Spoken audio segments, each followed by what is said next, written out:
Nagpapasalamat agad-agad ako. Baka yung mga nakan, pwede na nagpasalamat na ako, uwi na. Pero wag muna. Dito po, mayroon pa pumupuan dito sa harap. Ang sabi niyo ma'am, pag daw hindi sa harap, walang tanong. Pag sa likod daw may tanong. Opo, may tanong po ako sa mga nasa likod. Dito na po kayo sa harap. Walang daanan po, may aso. Ma'am, ito, huwag na lang kayo para makaupo. Kasi po, Tatlo, apat. Apat. Ayan, si Kuya. Halika dito, Kuya. Para ano, papakinggan mo.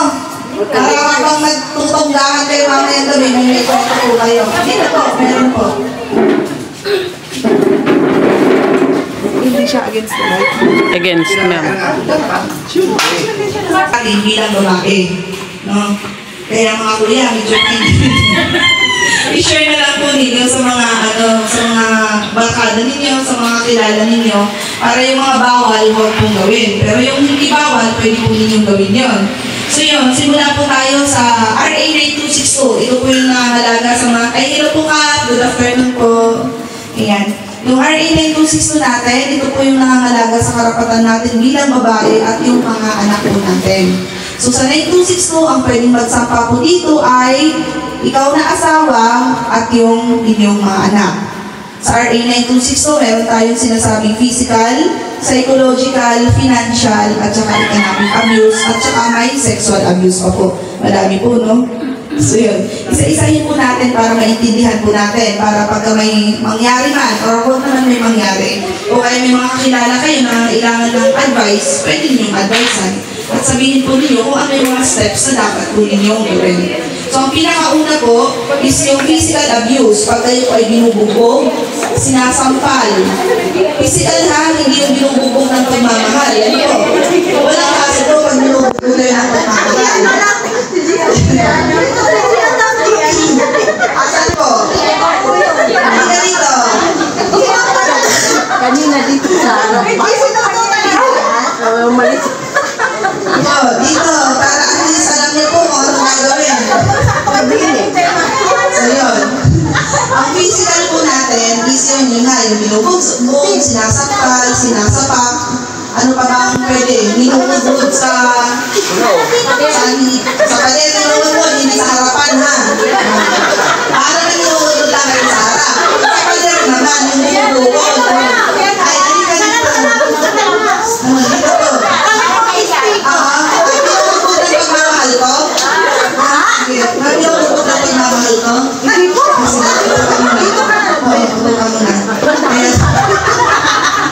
So yan po yung sa physical, yung mga nagbubugbog, nasasampal, yung mga nasusulatan, dumudugo ang bibig, ilong, tainga, o kaya nawawalan ng ngipin. Meron po nabubungal na dahil tinadyakan, tinalo ng pintuan, tinulak, di ba, nadapa. Ganun po. So sa physical po natin, kailangan po within 24 hours, tatandaan po natin, within 24 hours kailangan po naka-medical na kayo. Kasi kung hindi po kayo nagpa-medical, wala na po. Wala na po tayong ebidensya. Hindi ka na makapagsampa ng kaso. Diba? Ha? Yun po yun. So kailangan po within 24 hours makapagpa-medical po kayo sa public hospital.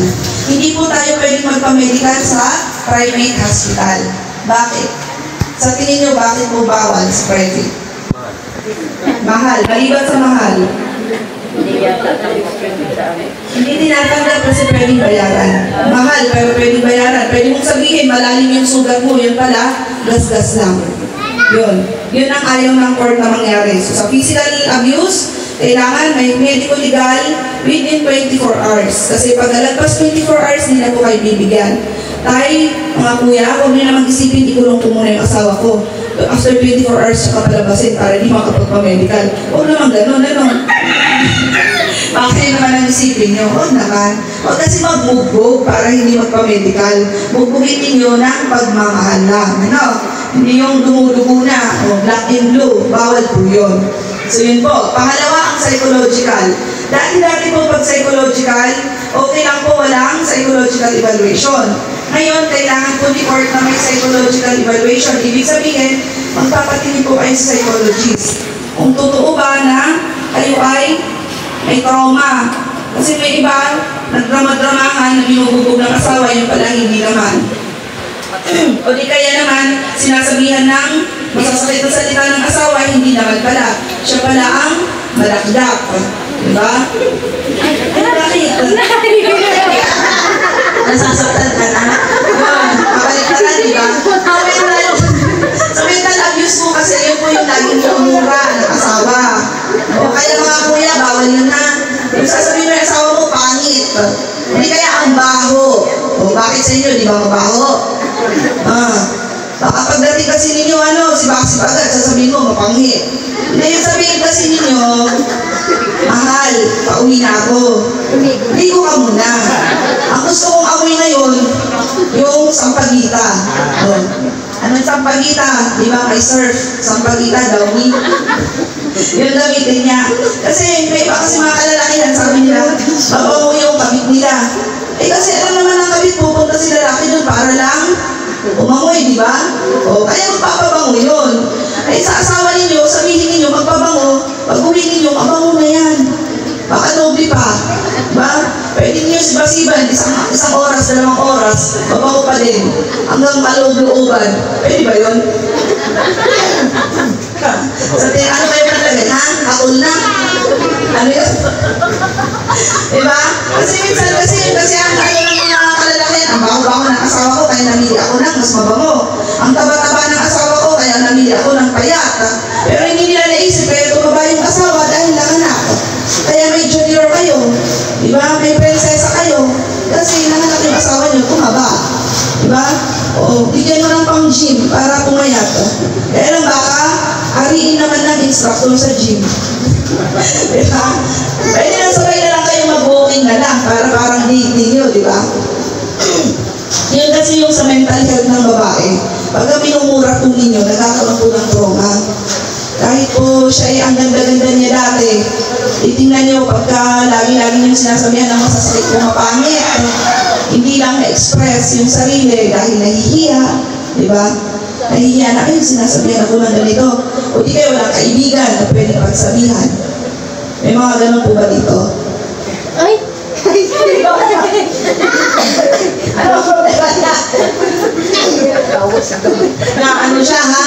So yun kasi sa mental natin. Sa psychological kasi ang natitira sa atin is yung isip. Yung mental health natin.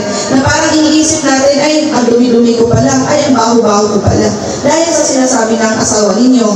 Lagi ninyo naiisip yun hanggang sa naluka na kayo. Baka mamaya ang lagi ninyo sinasabi, ang baho-baho. Ang baho-baho ko. Laging ganon, di ba?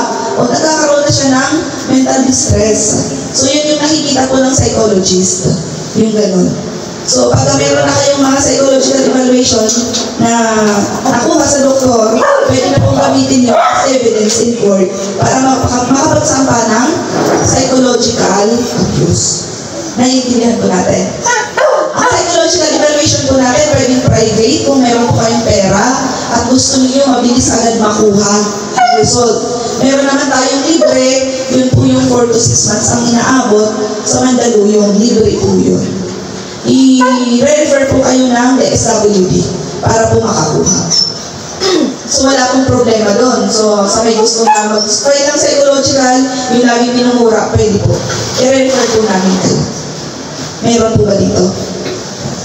Bakit nakatingin ka sa akin? Hindi pa daw ready. So ang pangatlo natin, sino po yung may mga anak dito na hindi sinusustentuhan? Biktima naman, tama pa rin. Yun po. Sa mga hindi sinusustentuhan po ng mga anak, diretso na po kayo sa malolos. Doon na po kayo magpa-file po. Kasi ang gagawin po ng court, isasabihin na yung lalaki, magsusustento ka ba o kakasuhan ka niya? Parang barangay po kasi ang gagawin ng court doon. Pero hindi na po hinahawakan ng barangay at saka PNP. Kasi nga, madiwara. Ang hindi pagsusustento kasi dapat tumagal ng 6 months na hindi nagbibigay. Alam po ba ninyo kung magkano ang nagbibigay ng lalaki sa anak niya? Anak nila na hindi sila kasal. Yung anak sa labas, mga ganun. Illegitimate child.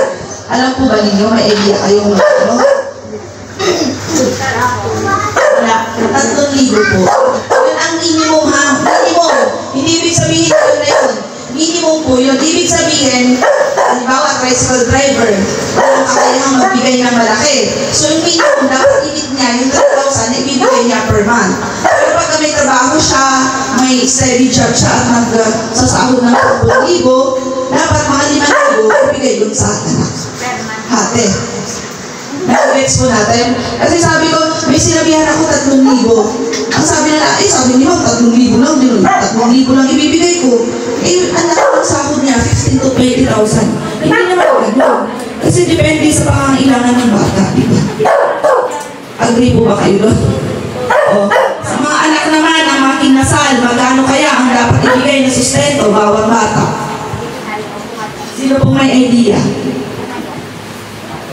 Wala din po. Ha? Ang kulang. 5,000. 2,000 lang, ano, diferensya? 5,000 po ang dapat ibigay sa anak na, yung kasal kayo, anak na tunay. Pagka kinasal po yung mag-asawa, naghiwalay, ang dapat isustento sa bawat bata, 5,000. Pero hindi po yun lang yun. Minimum lang po yun. Pwede po lumaki yun. Depende po sa sahod po ng tatay. Yun lang po yung minimum na sinasabi. So sa financial, yun po ang gagawin natin sa court po. Pero dapat yung kinakasuhan naman ninyo ng financial is yun talaga ang tatay, ha? Baka naman mamaya, hindi pala yun yung tatay, hindi yun ang nakapangalan sa birth certificate. No? Dapat yung nakalagay sa birth certificate, yun yung hinihinga ng sustento.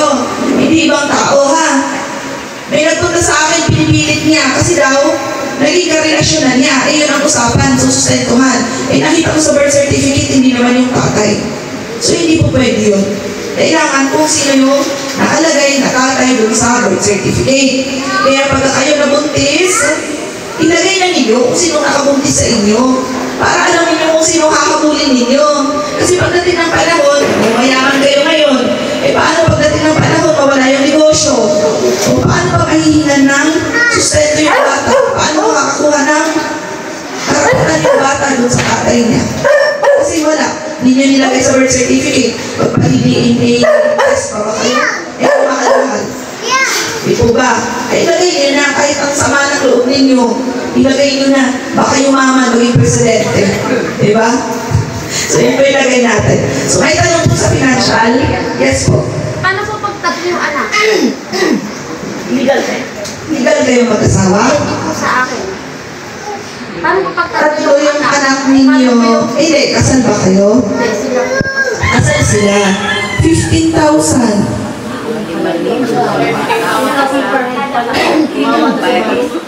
Pero kung hindi kaya, makiusap sa court. Sabi ko nga sa court po sila mag-usap para makita talaga yung, halimbawa, may payslip. Ipakita niya, ito lang yung sinasahod ko, 15,000. Paano naman ako mabubuhay? Paano ako magtatrabaho? O ganito, sige, 5,000 sa iyo, 10,000 sa mga anak mo. Ganon.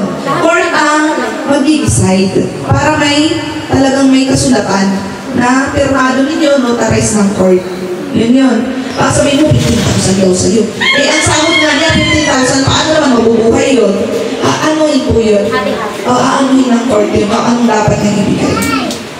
Kasi pag naghiwalay yung mag-asawa, talagang dapat dalawa silang hati dun sa responsibilidad sa mga anak, ha? Hindi ibig sabihin nun na dahil hiwalay kayo, pati ikaw sustentuhan niya. Hindi po. Hati kayo. Oo, mga bata lang po ang susustentuhan. May tanong pa po. Yes po. Hanggang kailan, anong edad po ng bata na sustentuhan?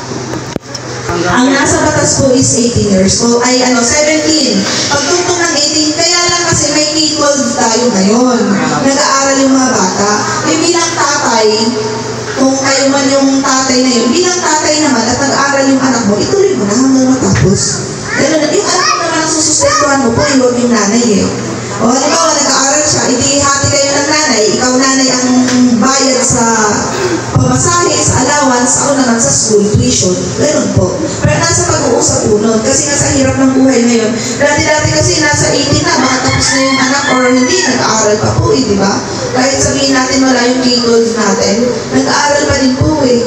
Kasi ilang taon na nag-graduate ng high school? 16. Tapos 4 years sa college, tama diba? So 20. Hanggang 20. Pero sa batas po kasi natin natas sa 18. Kaya lang kawawa naman eh, mag-i-stop sa 18, second year college na. Sayang naman. So nasa tatay pa din yun. Pero sa batas po natin, pag hindi nag-aaral yung mga bata talaga, hindi naman gagastusin sa mahalagang bagay, yung pera hanggang 17. Minor lang. Yun po yung susustentuhan natin. May tanong pa po? Wala na po. Ayan. So, yan po yung sa financial natin. Halinaw po ha. Hindi po siya pang barangay, hindi po pang pulis, sa malolosa po siya.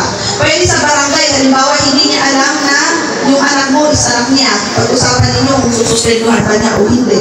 Once lang, pwede. Pagharapin ng barangay, bilang hindi ko kayo sa barangay na tumitira, pwede kayo pag-usapin once lang. Kung ano yung napag-usapan nyo ngayon, kung ano man yung susunod na hindi na pagkasunduan, sa court na po sila po. Yun na po yun. Yun na lang po ang gagawin ninyo. Parang pabigay lang na isang beses lang. Parang sa mag-asawa, pag nag-away, isang beses lang. Bawsin sa barangay ha. Hindi na daw hinaharap yun. Ang DI, ayaw ni DILG. Kaya lang, di ba, ang gusto ninyo minsan, mag-usap lang kayo, magkahiwalay ng maayos, tapos wala nang kaso-kaso. Kaya lang minsan, may nakakatatlong beses, 4 na beses na, pero hindi pa din nagkakasundo. Ang gagawin na po ng barangay ngayon, forward na po sa akin. No? Ganun na lang po ang gagawin nila. Kasi nga po, sa BPI, bawal daw pag-usapan sa barangay ang kasong VAUSI or yung 9262. Naiintindihan po natin. Yun po yung bawal pag-usapan. Pero ang hiling po kasi ni baba is mag-usap muna saglit. Pagbibigyan ng barangay, once lang po. Once lang. Pagka hindi nagkasundo, sa akin na pupunta. No?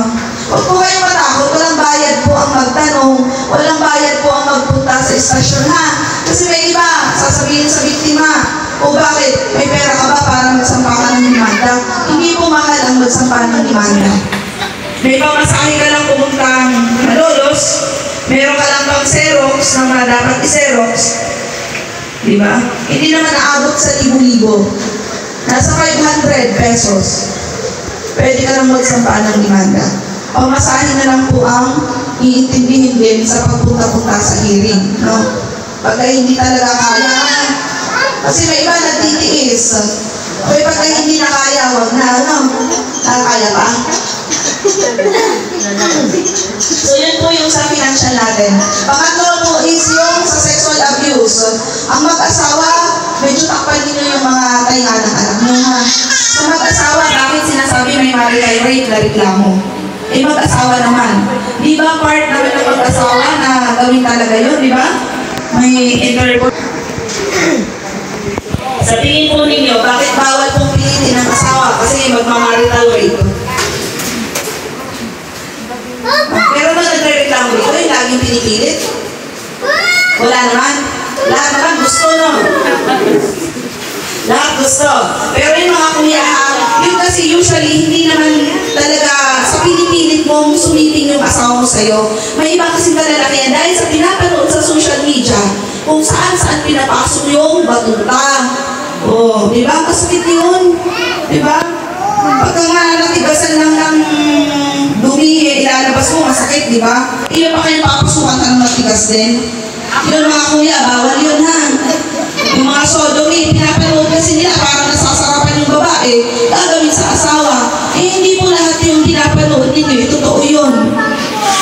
Oh, tandaan ninyo yun ha, kayo kaya ang pasukan din. Ano? Subukan mo natin sa'yo kung nasarapan ka, ako naman, gano'n ang gagawin ng asawa nyo. Diba? Eh, yun yung sinasabi nila na huwag niyong pilitin kung ayaw. Eh, siyempre, respeto naman sa asawa ninyo, baka magka-almoranas kayo yung magpapagamot. Diba? No, mga kuya. Bumalik si kuya. Bumalik na yung nasa harap natin.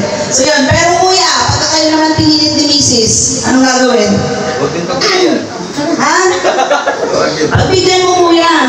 Kasi pag di mo pinagbigyan, psychological na naman yan. Mag-iisip si misis, ayaw mong pagbigyan dahil may ibang babae. May ibang pinuputukan na ubos na yung katas doon. Diba? Issue na naman. Issue na naman talaga. Kaya pag hindi kayang tumayo, may iba naman pwedeng gamitin. Diba? May dila, may kamay. Huwag yung kuko ng paa. daliri at dila lang, ano? Huwag ka na papayag, pati yung daliri sa paa, gamitin sa inyo. Ay, ba't aalis ka? Masarap yung pinag-uusapan. Sige.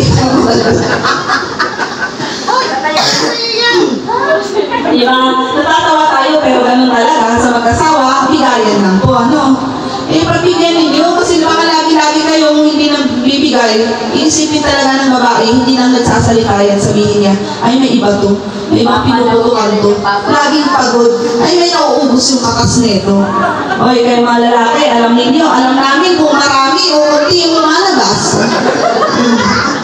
Kaya pagka marami kayong babae dyan, uminom kayo ng maraming buko. Para maraming katas lalabas, di makalata ni misis. Lalo na sa makatagal mag-asawa dyan, 18 to 20 years, alam na kung gaano karami, alam niyo kung maraming lumalabas o hindi, no? Diba? Hindi kayo magkakaila, hindi ikakaila pag sasabihin niya, may babae ka, kunti lang lumabas eh. Diba? So yun po yung nasa marital rape, huwag pinatin yung babae, ayaw. Pero pagka gusto ng babae, pagbigyan nyo, kasi psychological abuse na naman po. Yan. Sunod natin is yung panghuli, economic. Ito, may kaso pala to. Yung asawa mo, dating teacher. Halimbawa to ha, teacher yung asawa mo. Nung napangasawa mo si teacher, pinag-stop mo kasi nag-anak. Kayo. Tapos, lumaki na yung bata, sabi niya, Honey, baka pwede naman doktor ako. Mag-apply po ako bilang teacher. Tapos sabi mo, ay hindi na, dito ka na lang sa bahay. Pwede mo kayong kasuhan sa economic mo. Pinagbabawalan niyo, i-practice niya yung kanyang profession. Hindi po pwede yun. Pero kung sasabihin niya, ay gusto kong bumalik sa club, sasayaw-sayaw ulit ako. Ay yun po, bawal po yun ha. Hindi pwede yun. No. Hindi lang syempre, may pamilya ka na, bawal na pumunta sa club. Pero kung matino yung trabaho mo, payagan mo na. Basta, ang pag-usapan lang ninyo, huwag mapabayaan yung mga bata, huwag pabayaan yung kayo. Yung pagkain nyo, baka naman mamaya gusot-gusot na yung gamit nyo, dati naman, planchado. Yung ganun, magtrabaho ka pero walang mababago sa pag-aalaga sa amin. Ganun. E di kung pumayag, di goods na, di ba? O di kaya, may alaga kayong kambing. Ginawa mo, binenta ni kuya lahat. Ginawa niya, pinababae niya lahat. Walang binigay sa babae. O economic yun. Sinarili mo, alaga yung kambing yun, dalawa. Hindi mo lang binigay 1,000, panalaki din niya. Lahat, ikaw na lang ng babae, di ba? O, pasok din po sa economic yun.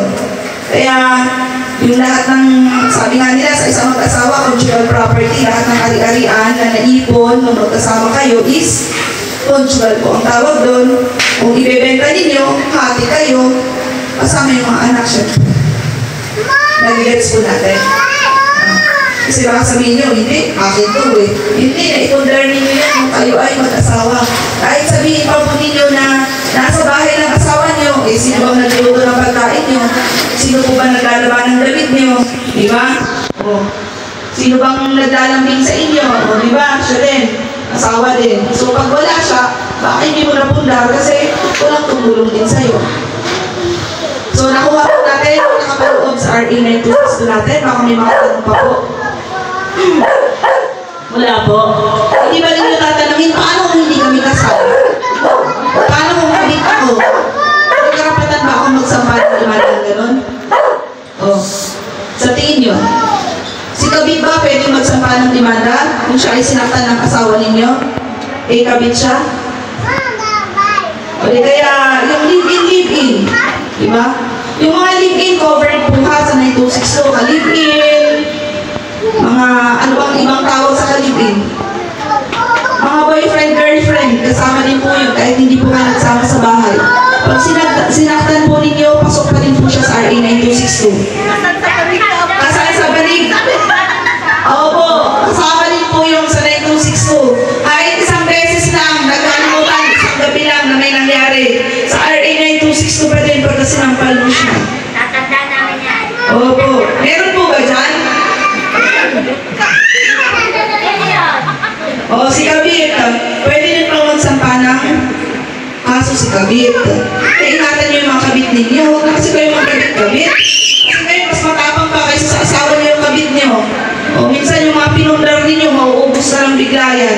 Napunta lahat sa kabit. Diba? Huwag na. Patigim-tigim lang. Ganun din pala yun, ano?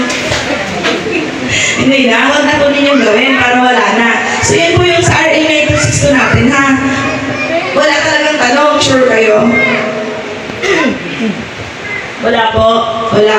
Kaya naman ipasok yung bata sa RA 9262, kung sinaktan yung tatay, ipasok po sa RA 9262 yun.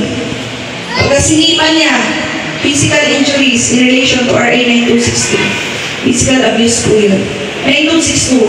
Pero ito naman, ito ang pagkakaiba sa 7610. Pagka ang bata sinaktan ng kapitbahay, 7610 lang po yun, physical abuse lang po siya. Tapos pagka slight po, or ibig sabihin gas-gas lang, dadaan po sa barangay. Ang 7610 na slight physical injuries. Hindi po porke bata yung nasaktan, diretso na sa police or sa court.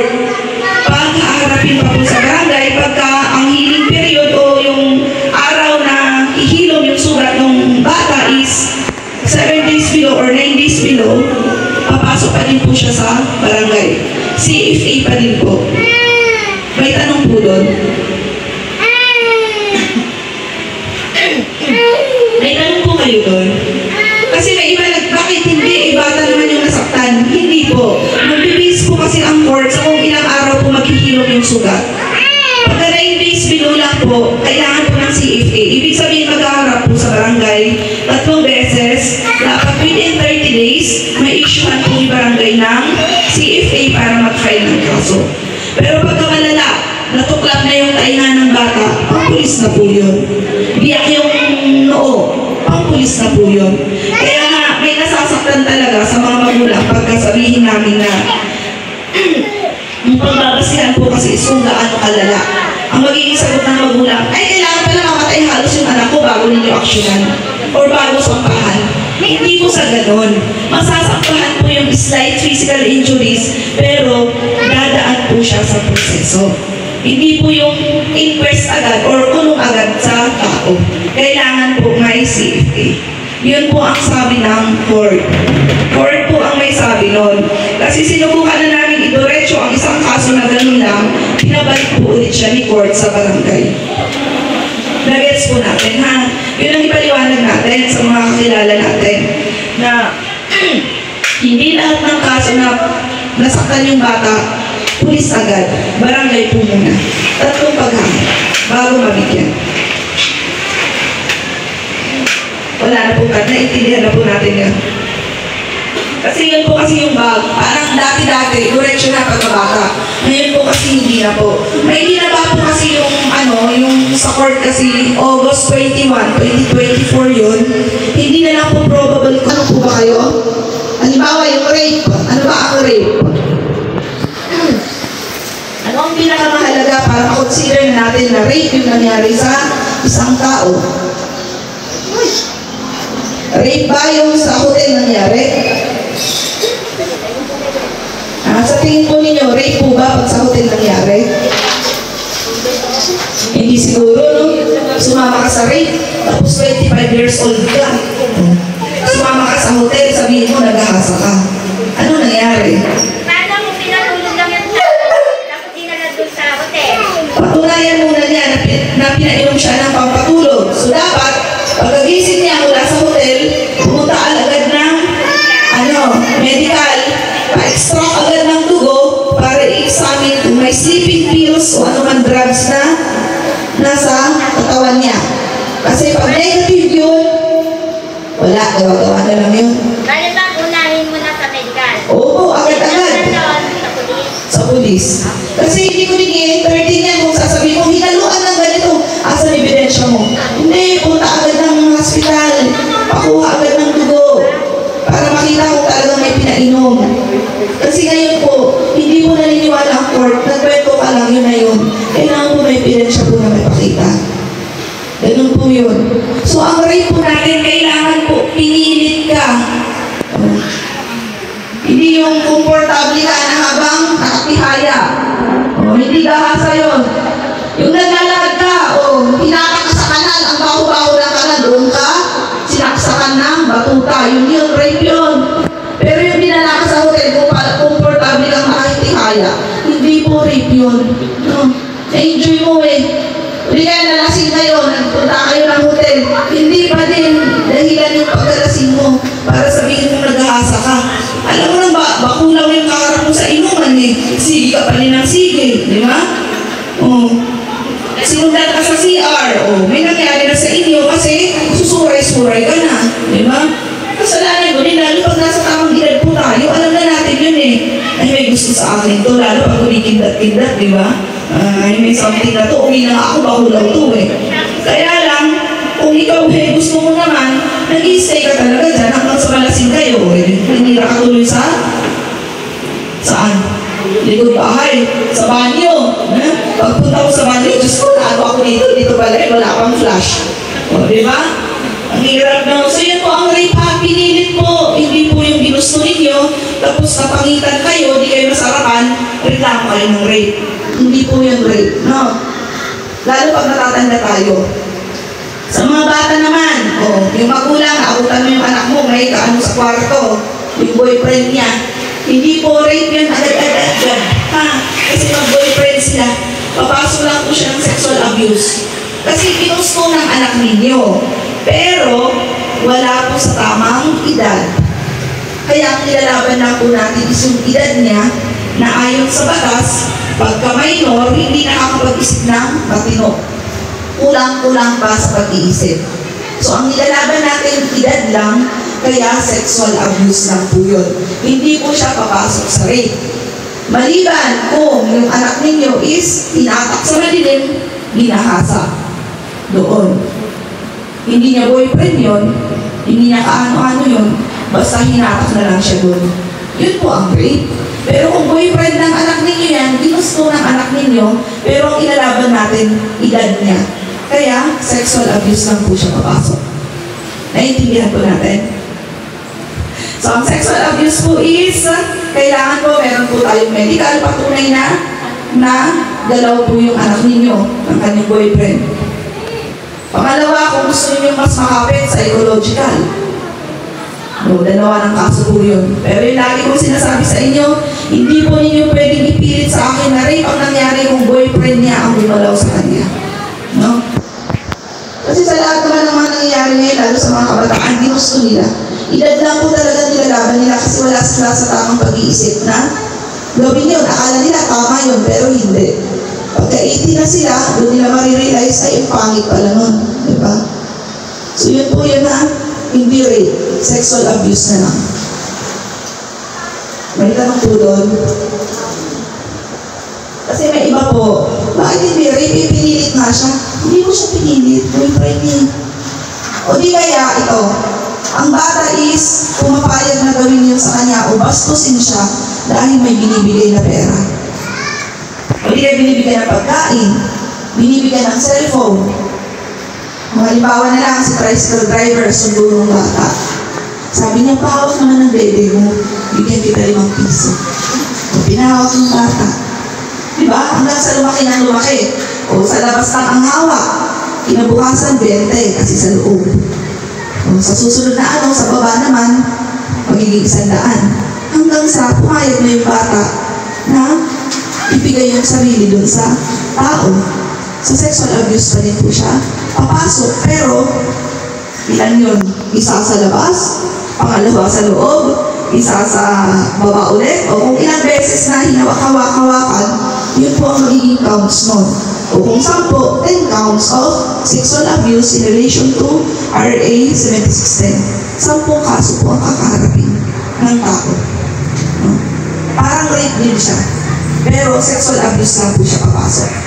Ang piyansa po doon, naabot po yung ng 80 to 100,000. So kung 10, ilan? 800,000, ano? O kaya pa ba niyang lumabas sa kulungan? Wala na. Maliban na kung mayaman na mayaman siya. Pwede. Eh kung ano lang din, hindi niya kaya. So parang no bail din. Kasi hindi naman niya kayang ilabas yung sarili niya. So yun po yung sa ating sexual abuse. No? Yung sa anti-bastos law, familiar din po ba kayo nun? Last na to, promise. 30 minutes na yata tayo, no? O sa anti-bastos law, yung 11313, yung sinipulan mo, kinindatan mo. Kaya kung ikaw may manirisan ka, nalalabas-labas yung dila mo, medyo pagka may mga babaeng dumadaan, takpan mo, ha? Kasi baka sabihin niya, ay si ano, dinigila-dilaan ako habang lumalakad. Yun pala, manirisom niya, di ba? Kaya gaganon-ganon yung mata. O kaya may stroke ka, gaganon-ganon yung kamay. O, kaya, tingnan niyo mga manirisom ninyo, pag gano'n, medyo itago ninyo pagka may dumadaan. No? O di kayo sisipon-sipon, mahilig sumipon, yun pala, may dumadaang mga kabataan. O, ang 11313, wala namang kulong. Pwede nyo gawin. Walang kulong yun. Ang parusa, unang offense, 5,000 pesos, bayad dun sa bata o dun sa babae. Umita, no? Pangalawa, 10,000 sa gobyerno. Pangatlo, 6 hours na diversion o communal service sa FSWD. O pang-apat, ito pa yung pinakamatindi. 6 hours na seminar sa akin. O, pag nagsiseminar pa naman sa akin, pinapatayo ko. 6 hours talagang nakatayo. Diba yun yung pinakatakutan nila eh. Ano ba yun? Dali-dali ng tatlo. Pagpunta ako dito, tatayo ako. Sasagot-sagot pa ako dito. Meron po kasi akong isang kaso na seminar na 12 hours kasi hindi daw niya kayang magwalis. Ganun na, akala mo, uupo ka lang dito magsasalita ka dito, hindi lang puro ako. Yung nagre-reklamo, no? Dapat pala, nagwalis-walis na lang ako. Yun po ang 11313. First time offender lang po yun, ha? Pero pagka lagi-lagi mong ginagawa yun, ay may kulong na. Yung isa natin, na taga-balagtas, mayroong warrant. At dahil hindi umattend ng hearing. Dapat lahat po ng hearing natin, paalala ko, attendan nyo. Kahit sabihin nilang dismiss, pero may dumating na sabi na, attendan ninyo. Kasi baka sa susunod, warrant na ang lalabas sa inyo. No?